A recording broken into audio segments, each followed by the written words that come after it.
Hello, I'm Polina and this is Sasha and we are Russian Banyas living in India. You're the Russian Banya too?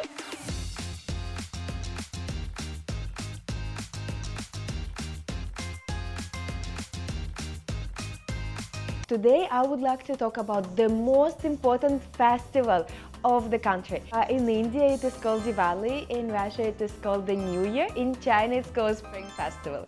And let's compare how everybody celebrates. So the first thing everybody does, they get together.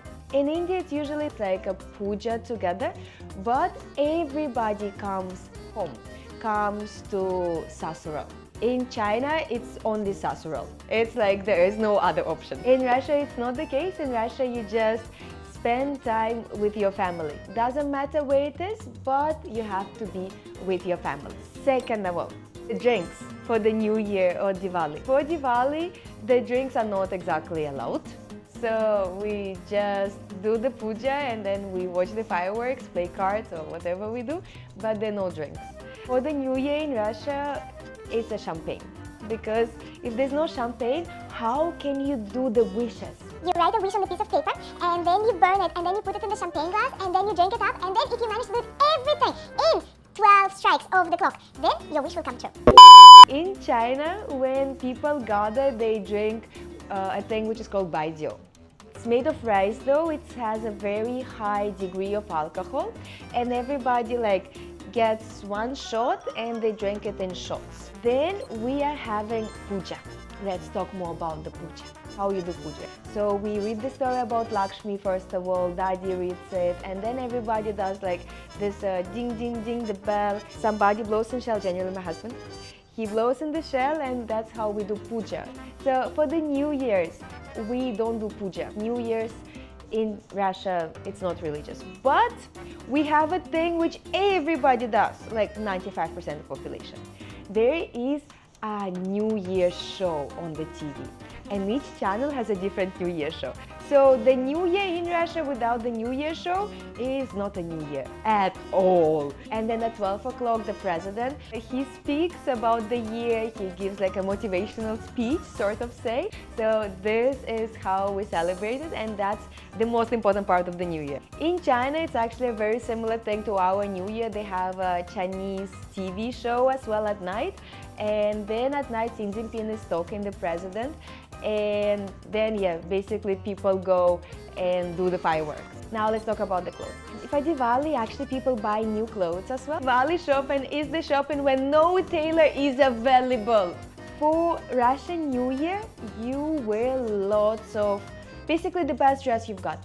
It can be sparkly, it can be cool. In China, people wear red because they feel red will bring good luck. So they wear red when the New Year comes. And then again they wear new red, so every year they have to buy new red clothes. Let's talk about the food. Food is actually really important for every culture. So in India we make lots of sweets. It's very important to have huge plates of different sweets, and first of all we offer it to Lakshmi and to other gods and then only we eat it. In Russia it's a very different thing.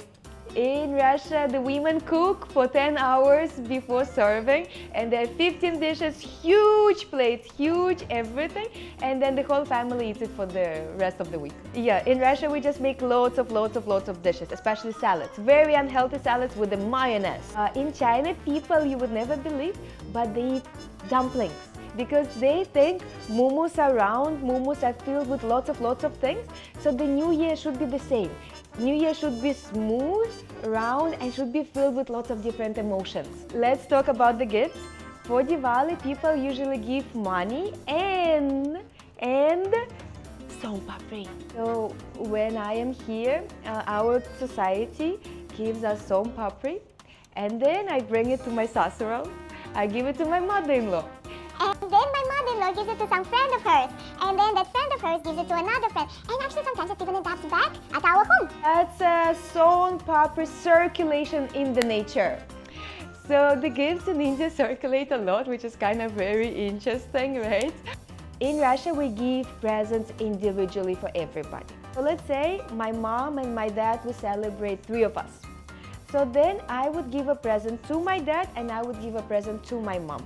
and then they would give a present to me and to each other. It's the time of the year which is the most important for us, so the presents are highly individual.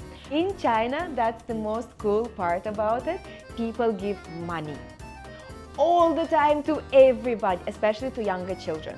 So all the young children, they love this time. Why? Because they get rich.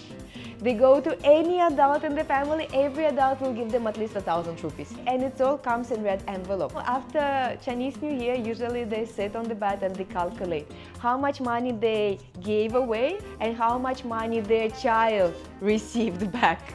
And actually very often people are positive. Hope you guys enjoyed watching me comparing those countries. Subscribe and watch more other interesting videos.